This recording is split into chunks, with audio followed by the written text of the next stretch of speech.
What is up, YouTube? Welcome back. We have the 2024. No intentions of picking up this retro, but you guys kept asking. I kept getting requests, so here they are. 2024 retro Air Jordan 9 Olive. They are kind of sitting, so I figured why not? I'll do a comparison. I do not plan on keeping them, but with that being said, here it is, size 10, black, true red, and light olive. All right, so size 10 matches the OG. Keyword light olive. It is not as bad as what I was expecting, honestly, next to the OG. But there's your OG, black and light olive and true red, made in Taiwan. But yeah, the brown is definitely darker. This one's definitely got a little lighter hue. I thought it'd look way more off next to the OG, but again, it's not as bad as I expected. But we'll start at the top. The collars are pretty much the same height. Same size, 10 across the board. So they got the height pretty well off. The padding's a little stiffer on this one. And the Air Jordan, it's a little lighter red. And on the OG, I'm not going to tug. Going to be careful with those polyurethane midsoles, right? We don't want to breathe too heavy. But you see there's kind of a sheen to it. You see that moving. That kind of reminds me of the Air Jordan 1. Those original tags on some of the colorways has that reflectiveness to it, which is pretty cool. One of those details I really never nitpicked and looked that closely at on this shoe, but that's definitely a thing. As we come down the netting, it looks pretty similar. That mesh underlay here, and we have the stitch lines. The width looks pretty spot on. The leather, definitely like day and night. This is average, I would say. If I was gonna rate leather feel, definitely average. Thickness here onto the suede, it's pretty much the same, but as you see, the toe cut is completely different. We have very narrow here, we got wider here, and again the color hue. But this leather is just like butter. It's just beautiful. It's got a nice original natural sheen to it, and just looks great. I would say these have a more of matte finish here, and a little bit more of a sheen also, where the eyelets at for the laces. These don't look bad though. They definitely have the definition. It just kind of has more of a matte finish. Next, we're gonna flip them around and look at the heel. All right, now we're looking at the heel view. You see the OG again, darker hue. Even on the 23, it's got a little darker, and I think it's a little larger and a little more spaced here. From early photos, like sometimes you just don't know how the camera angle looks and everything once you see like official photos. But some of the photos, this looks smaller and it's pretty sized up. I mean, the size scale is pretty good. It's a little lighter red on the globe with the Jordan logo, but overall it looks pretty good. It is wider, like we have a wider shoe here. That's what we see with some retros. So this one overall is more narrow, but this one is definitely a wider, even from the heel you can kind of tell. But overall height, again, we see the same. I think the pull tabs are they look slightly longer as they come down compared to here. More pointed here. Obviously, it's more rounded and wider. But yeah, heights are pretty much the same. Let's look at the tags really quick. We can get to that. Size 10.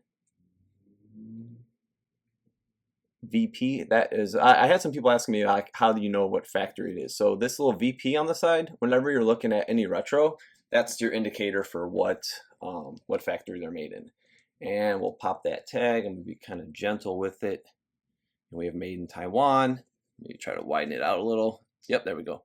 7993, size 10 again.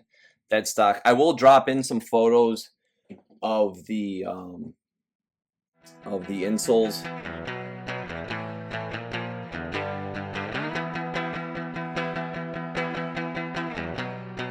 All right, so here's where they kind of get lost. The retro 9s, like, I don't know why they can't get the cuts right.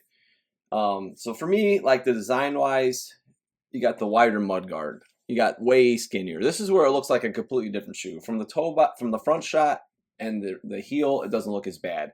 But here's where it gets lost. For that, the smaller Jumpman, we'll flip them to see this is definitely larger.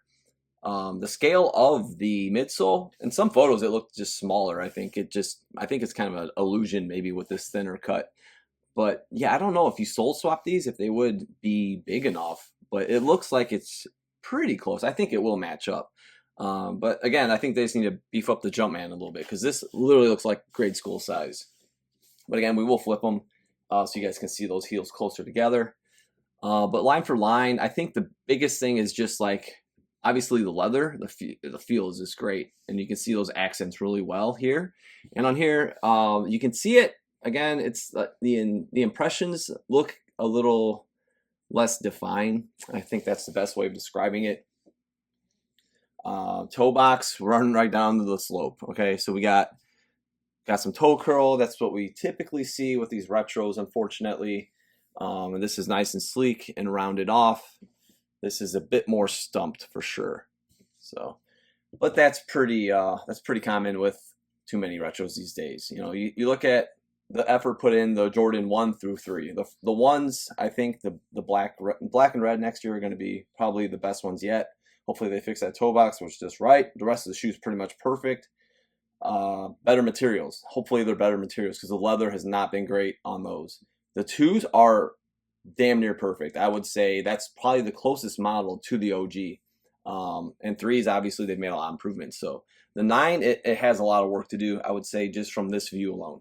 But next, we're going to flip them. All right, here we go. So just so you guys can see how much smaller, that's what I'm saying, like grade school size for the Jumpman. Wider cut, just lower, and it just doesn't have the same aesthetic.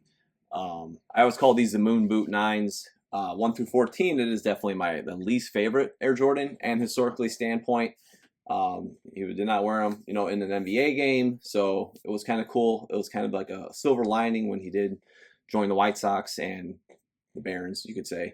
The farm system, because I, you know, I'm a huge White Sox fan as well, but of course, not till he returned was that a big deal for me. But yeah, that's kind of my place in how I look at the Air Jordan 9. But just the shape. I mean, just look at the shape. It just gets kind of lost and just so smooth. Even mocking them back in the 90s, calling them the moon boots. These definitely look, with a wider shoe and everything, it looks like let's lace them up and go shovel some snow, we could say. But yeah, I just wanted to show you guys side by side here. All right, luckily as you guys have seen in the previous sections of video, that the midsoles on these do have some heavy oxidation, as the outsole does as well. But I'm just going to kind of hold this here. So it does have quite a bit of oxidation, but line for line, I mean, they're pretty spot on. I think it's probably just some oxidation here too on the Jumpman, just not as vibrant as the retro. But again, it's nice to kind of have a nice reference to where this is the original midsole, and we have just that. But yeah, not a huge difference. Nothing really notable. I wish I could say this about the rest of the shoe and the rest of many retros, that like they get the outsoles correct. Like the molding is correct and the tooling looks good. You know, if they could just do that to the rest of the shoe, that'd be great. If it was just this easy. But yeah, here's just a quick view for you guys to see line for line. All right, so that will wrap it up. We usually rate, and I'm going to do the same here for this retro. With overall build, all the little things that I would like to see improved on, I would give them a 6. Honestly, I was thinking, like, just seeing photos online, and I did see a pair in the store about I don't know, maybe a month they've been out now, and I was like, man, these things are no better than a 5. But they're not that bad, but they're not that great. So I would go with that even score on a 6. A little better, but not still lots of room for improvement. So we'll see if that happens in the future. I do love the charcoal. That's probably the first Air Jordan 9.